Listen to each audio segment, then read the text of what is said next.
how to stack hidden defense buffs without gear.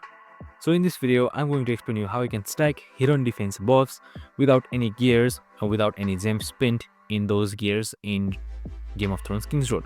So let's get straight to it. So there is a hidden defense stacking trick in King's Road that you can use.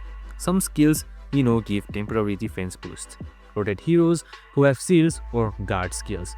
Activate them way before heavy attacks so that your character or the defense is prepared for it. So buffs stack for a few seconds. This reduces a massive damage and gives you a lot of advantage.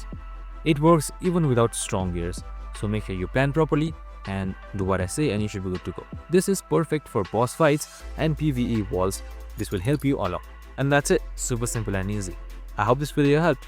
If it did, make sure to like, subscribe and tune in with us for more of these videos. See you on the next one.